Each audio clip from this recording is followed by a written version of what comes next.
Bonjour à tous et à toutes et bienvenue, comme d'habitude, à la lecture de la parole de Dieu. Aujourd'hui, nous en sommes à Genèse chapitre 47. Donc, cela va porter sur la lecture du chapitre 47.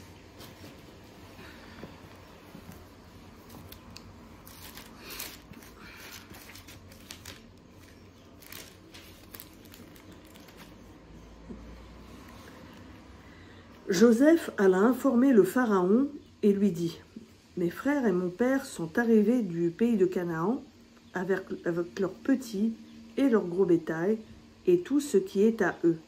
Et les voici dans le pays de Goshen. » Il prit 5 de ses frères et les présenta au Pharaon.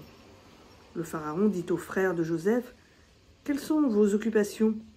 Ils répondirent au Pharaon : « Tes serviteurs sont bergers de petits bétail, comme l'étaient nos pères. » Ils dirent encore au Pharaon : « Nous sommes venus pour immigrer dans le pays, parce qu'il n'y a plus de pâturage pour le petit bétail de tes serviteurs.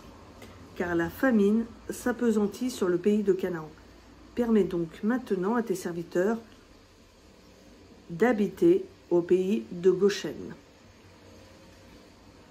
Le Pharaon dit à Joseph : « Ton père et tes frères sont venus auprès de toi.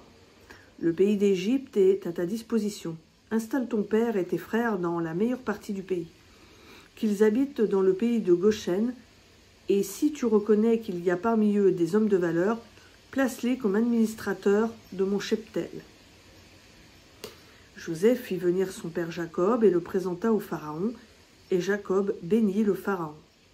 Le Pharaon dit à Jacob : « Quel est le nombre des années de ta vie ?»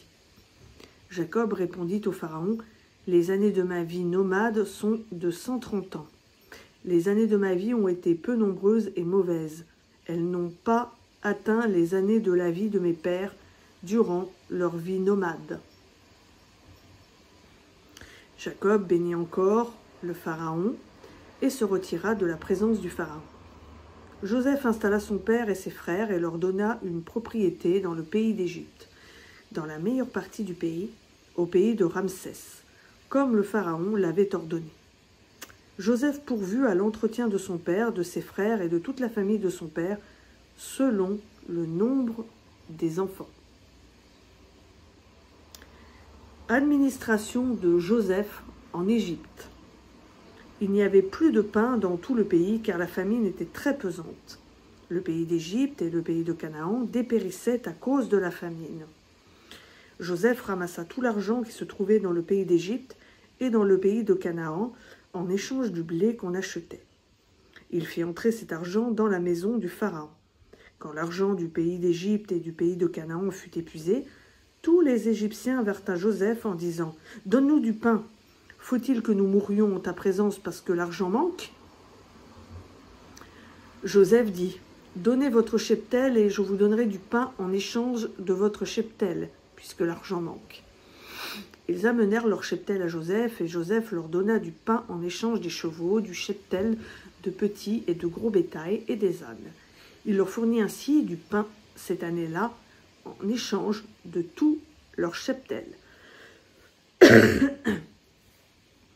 Lorsque cette année fut écoulée, ils vinrent à lui l'année suivante et lui dirent : « Nous ne dissimulerons pas à mon seigneur que l'argent est épuisé et que nous avons amené le cheptel de bétail à mon seigneur.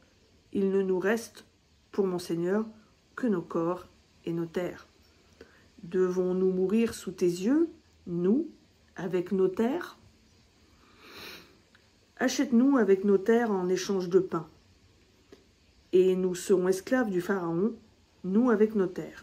Donne-nous de quoi semer pour survivre et ne pas mourir, pour que nos terres ne soient pas dans la désolation. » Joseph acheta toutes les terres de l'Égypte pour le Pharaon, car les Égyptiens vendirent chacun leur champ parce que la famine les pressait. Le pays devint la propriété du Pharaon. Il transféra le peuple dans les villes d'un bout à l'autre des frontières de l'Égypte. Toutefois, il n'acheta pas les terres des prêtres, parce qu'il y avait une prescription du Pharaon en faveur des prêtres qui vivaient, grâce à cette prescription, que leur avait accordé le Pharaon. C'est pourquoi ils ne vendirent pas leurs terres. Joseph dit au peuple, « Je vous ai acheté aujourd'hui avec vos terres pour le compte du Pharaon. Voici pour vous de la semence, vous pourrez ensemencer les terres. À la récolte, vous donnerez 1/5 au Pharaon et vous aurez les 4 autres parties pour ensemencer les champs et pour vous nourrir avec vos maisonnées et avec vos enfants. » Ils dirent, « Tu nous rends la vie. Nous avons obtenu la faveur de mon Seigneur et nous serons esclaves du Pharaon. » Joseph fit de cela une prescription qui a subsisté jusqu'à ce jour pour les terres de l'Égypte. 1/5 revient au Pharaon. Il n'y a que les terres des prêtres qui ne soient pas au Pharaon.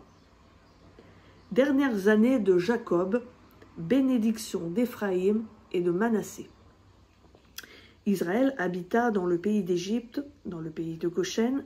Ils en prirent possession, ils furent féconds et se multiplièrent beaucoup. Jacob vécut 17 ans dans le pays d'Égypte. La durée totale de la vie de Jacob fut de 147 ans. Les jours d'Israël touchaient à leur fin. Il appela son fils Joseph et lui dit, « Si tu veux me faire une faveur, mets, je te prie, ta main sous ma cuisse et agis envers moi avec bienveillance et fidélité. Je t'en prie, ne m'ensevelis pas en Égypte. Quand je serai couché avec mes pères, tu me transporteras hors d'Égypte et tu m'enseveliras dans leur tombeau. » Joseph répondit, « Je ferai ce que tu me dis. » Jacob dit, « Jure-le-moi. » Et Joseph le lui jura. Puis Israël se prosterna au chevet de son lit. Donc voilà, c'était Genèse chapitre 47. Je vous souhaite à tous et à toutes une bonne fin de journée et à bientôt sur Elolam.